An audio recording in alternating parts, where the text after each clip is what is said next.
all quiet on the Western Front. Tumbleweeds. You see, this is my broke down welder. The good people at Artec sent me a replacement within an hour of the phone call and told me to get mine ready for collection. So I boxed it and left it inside the door, expecting a courier within a day or two. That was 6 weeks ago, and I've got withdrawal symptoms. I'm jonesing bad. So I have to look to other jobs. Oh, see these little tabs running across the cradle section and back onto the backbone? Those keep the clutch hose tidy. Oh, hello. Here's something to do.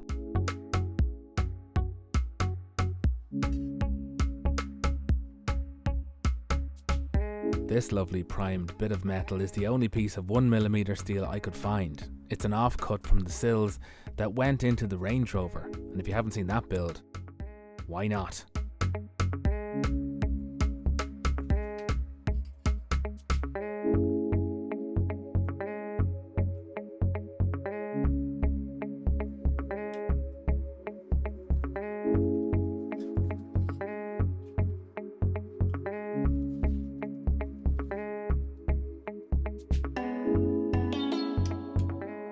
As is obvious, I'm not so good with the bench shears.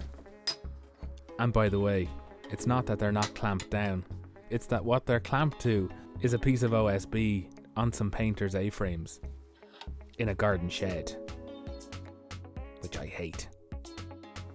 Anyway, all we gotta do is weld one of these on. Oh yeah. Alright, I get it. I'll keep trucking. There's gotta be other things to do.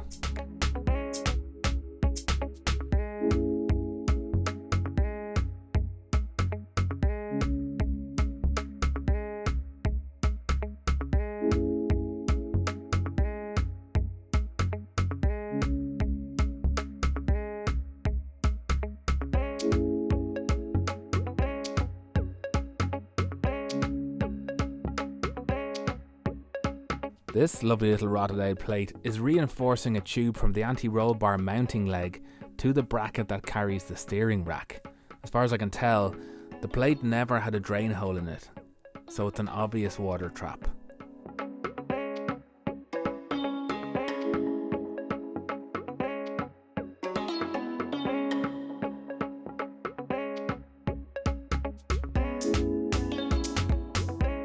No sweat. Couple of cuts later and all we gotta do is weld it in. I'm not a stop motion fanboy, but I knew it would bring ultimate detail to restoration work. Playing footage back, you get to see so much more of what was happening as you worked. The bent section here is one of the brackets that mount the pedal box. It looked like someone had gone in there with a crowbar, but whatever the case, when I zoom in, you can see that despite borrowing a shrinking hammer from the Delta Auto Body tool chest, the metal cracked as I straightened it.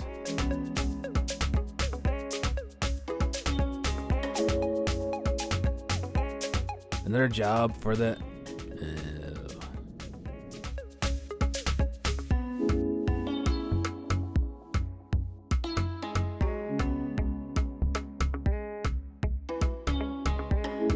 The rear cross member carries some hanging mounts for the transaxle, and the bolt points are reinforced with some simple plates. Those had begun to delaminate and squeeze the trans mounts, making them difficult to get out.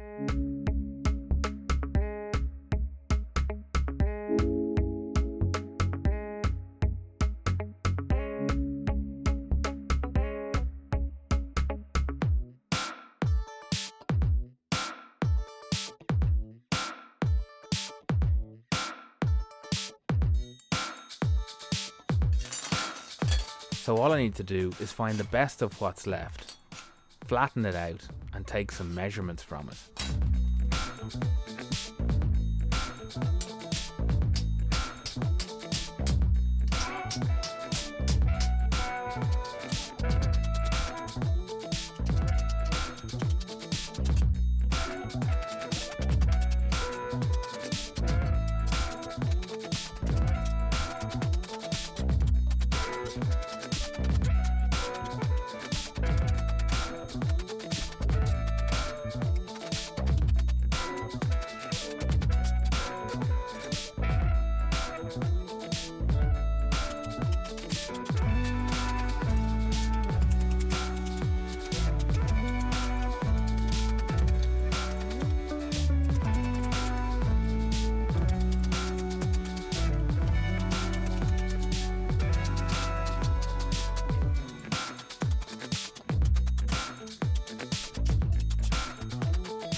don't think I've ever mentioned it, but being a British car from the 70s, the plans for the Esprit would have been drafted in inches.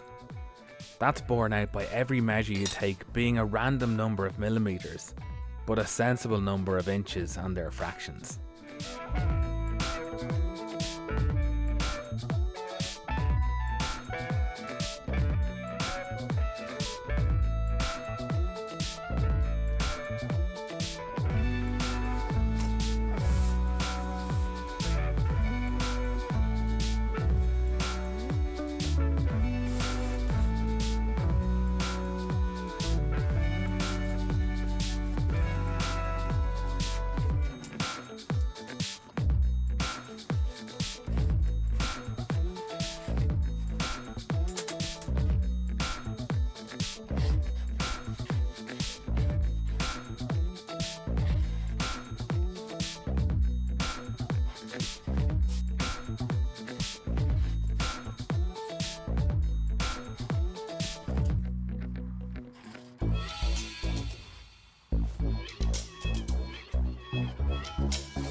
Even in making something as simple as these tin plates, the welder would have been a big time saver. I could have just tacked all 4 plates together and not had to spend half an hour making measurements and drilling holes in each plate separately.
Now you realise the T-section at the front of the chassis has to come off and be replaced with a nice flat piece of steel that hasn't been jacked up by a non-card carrying ham fist. But I can't do that until the new cradle is in and there's some strength back in her bones.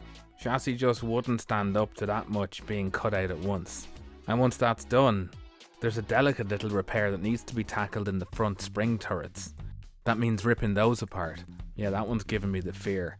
Thing is, I can't even prepare for it by making up a jig, because... Anyway, I can hear the comments now. You could have built a brand new chassis. Well, maybe. But this work has taken 6 weeks or so. building from scratch would probably take me 6 months. And then there's the question of whether it would be true or not.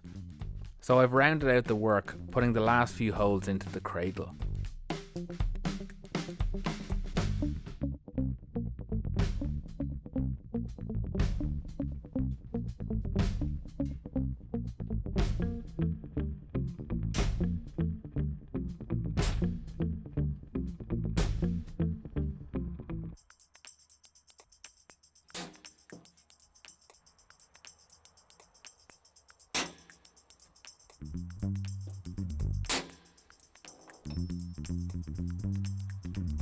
If you've ever wondered how useful a simple MIG welding setup might be for you, I hope this video makes your mind up. I've realised that, much loved as my welder has been, I've totally underestimated how much I've come to use it. Anyway, I have a love letter to some important people. Dear Jared Adams, Niall Lawler, Henry, Mike West, David Shapcott, Sebastian Machado, Michael Schmelik, Yagan Bibby, John Everett, Dean Walcott, Matthias Vagel, Christopher Carpenter, Nigel Blake, Richard Williams, Michael Zachariazakis, and to all my patrons. There but for your grace go I. Thank you sincerely for keeping me going. I don't know what I'm going to bring you next time, but I suppose there's always plenty to do. Until then, stay stuck in, take care, and good luck.